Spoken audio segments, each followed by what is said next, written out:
Thank you for holding this hearing, and thank you to all of the witnesses for taking the time to be here. We certainly really appreciate it. Dr. Harper, I've got a couple questions for you. Just starting out, do you believe that ageism is a form of bigotry? Yes. You do? Yeah, I thought so because you wrote an article saying that ageism in media discourse about Biden's reelection is an issue. Do you still believe that ageism was an issue in the past election cycle? I believe that ageism in any form and in any context is a problem. Do you believe that Americans who were concerned about Joe Biden's age were bigoted? I did not say that in my article, nor do I claim that now. You said that ageism is a form of bigotry. Ageism is a form of bigotry, but I did not say that in my article. You cannot misrepresent my ideas. Okay, well, why don't you provide your explanation for that? Ageism is a form of bigotry. People who were concerned about Joe Biden's age were ageist. How do you square that? I'm less concerned about Joe Biden's age. I am more concerned about young people and older Americans being systematically denied opportunities and access because of their age. Do you think that Joe Biden's age had a relation to his cognitive decline? That is outside of my area of expertise. Do you need to be an expert to determine whether an 82-year-old man who is clearly visibly declining mentally on camera, if that has anything to do with his age? I'm not a cognitive scientist. You're not? Okay. Of course you're not. Do you think those Americans were right to be concerned about Joe Biden's age? Again, you're missing the point. The point is about the ageism itself. Okay. It isn't about Joe Biden. We're going to move on. Do you believe that America should be a colorblind society? For instance, should people be treated differently based on their race? It's just a yes or no question. It's not a yes or no question. It's a yes or no question. It is as I said in the beginning of my testimony, America yes has not done right by indigenous peoples, by black people, by Asian American and Pacific Islander people. Should people be treated differently based on their race? Yes or no? People should receive the services and the support and the remedies that are your answer owed to is them. That they should be treated differently based on their race. They should receive the remedies that are owed to them because of the systemic racism and injustice. Do you believe that race should be considered in employer hiring practices?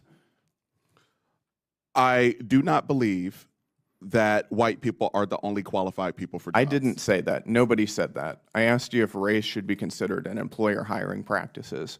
And you're not going to intimidate me by slandering me as a racist. I did not call you a racist. No, you're not going to intimidate me by insisting that I called you a racist. It's a straightforward question. It's a yes or no question. Should race be considered in employer hiring practices? Yes or no? I believe that diversity ought to be considered as companies and other organizations attempt to reflect their customers, our country. I'll take that as a yes. Which race do you think should be preferred? I do not think that a single race should be preferred. You just said that you believe that race should be considered in employer hiring practices. I don't know. There's going to be a transcript of this hearing. I didn't say that in that way. Okay. Why don't you explain what you believe? What I said and what I believe is that the demographic composition of workplaces, our nation's military, and so on, our Congress ought to reflect the diversity of the United States of America. Racial demographic composition. Racial demographic, is that what you're saying? Racial, gender. Okay, so race should be a factor in employer hiring practices. Yeah, that's what you're saying, is it not? Organizations ought to attempt to match the diversity of their... You're hopping around the question. No, I am answering quite straightforwardly, as a matter of fact. Who gets to determine which races are preferred? I already told you I don't have a single racial group. You just told me that you believe that the racial demographic makeup should be taken into account in hiring practices. And it should be reflected in all levels of companies and other organizations. Okay, let's talk about college admissions. If two different children are applying for college, let's say one is white and one is black, and there's one slot available, should they be evaluated based on the same objective criteria? Test scores, for instance. Are you familiar with holistic admissions. Should they be held to the same standards regarding test scores? It's a yes or no question. I am a proponent of holistic admissions. It's just a yes or no question. Yeah, no, I can't answer that question for you as a proponent of holistic admissions. Got it. I'll take that as a no. Thank you, Mr. Chair. Mr. Hoyer. Thank you very much. Let's try to do a speed round here. Okay, here we go. You and I went over these on the phone. I'm going to ask the questions I asked you on the phone. Hopefully we have the answers all ready. I'm not going to make any promises just yet, but we're going to work together daily. Okay. I miss you on the 7th floor, by the way. Well, we miss you. Every time I get in the elevator, I say, where are you? Where are you? That's where we spent most of our time, in the elevator. Okay, let's go quick. What are the changes to FTEs from January to now in Department of Labor? I'm sorry, I missed it. What are the changes in FTEs from January to today? Yeah, due to litigation, I can't comment on that right now. Because there's been a stop on the DRO about any of what's happening in HR. So due to litigation, I can't give you that. Is this part of the transparency and accountability program that the president talks so much about? Well, I promise you, I promise you, Congressman. The number is in litigation? Well, as through whether you legally did what you could do, whether DOJ is legally done, that is in litigation. I didn't ask you that question. I said, what's the number now? I can't believe that's in litigation. Well, with the deferred resignations that have happened, I don't have a final number of FTEs currently at the Department of Labor as of now. I do not have that final number, but I will get it to you just as soon as we have the final number.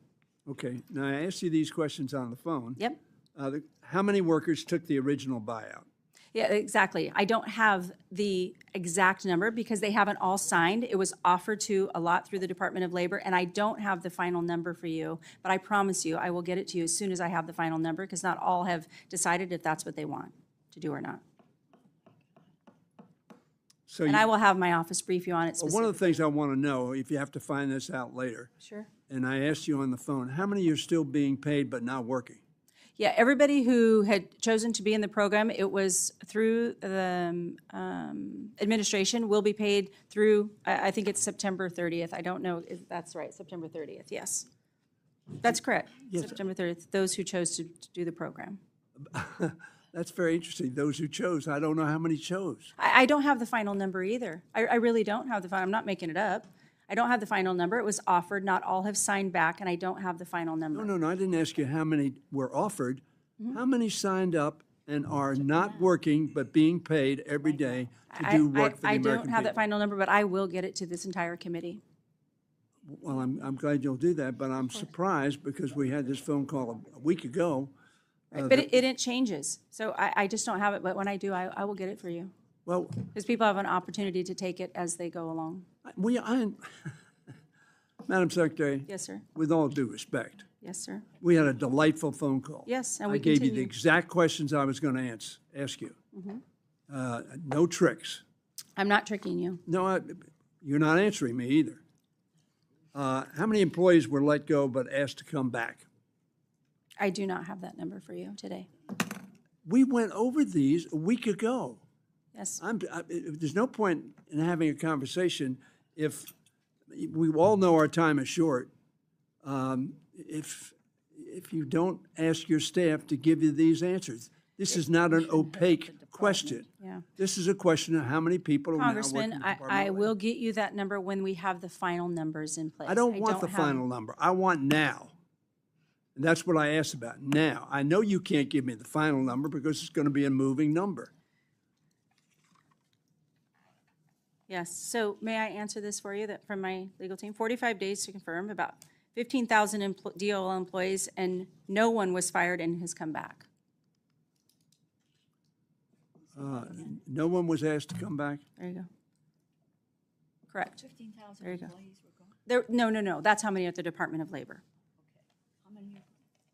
How many are gone? And we'll have 45 days from the time that they take to confirm those, and then I will give you those answers. Yeah, listen, you know me, Congressman. I'm not here to play games either. I take this very seriously, and I want to protect the American worker. As it's subject to litigation, as we've gone through either the DRPs or the reduction in force, I can't comment any further than that, but I will get you the information just as soon as I can.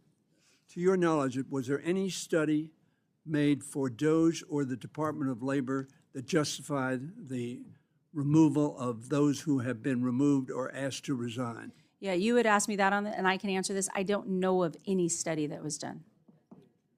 My premise is that they knew how to do it. They didn't know the consequences. We're going to find out. Let me close with this, a quote. We want the bureaucrats to be traumatically affected. When they wake up in the morning, we want them not to want to go to work because they are increasingly viewed as the villains. We want to put them in trauma. Are you familiar with that quote? No. That's Russell Vogt. You have just talked about how we all want to be for labor, for workers. I absolutely do. What do you think that does to your workers at Department of Labor and throughout the federal government to talk about them that way? Well, I'm not familiar with that quote, but I can promise you this. I am for, and every focus that I do every single day when I wake up is to focus on the American worker, and I will continue to do so. Thank you very much. I look forward to the numbers. Thank you. Thank you. Mr. Clyde.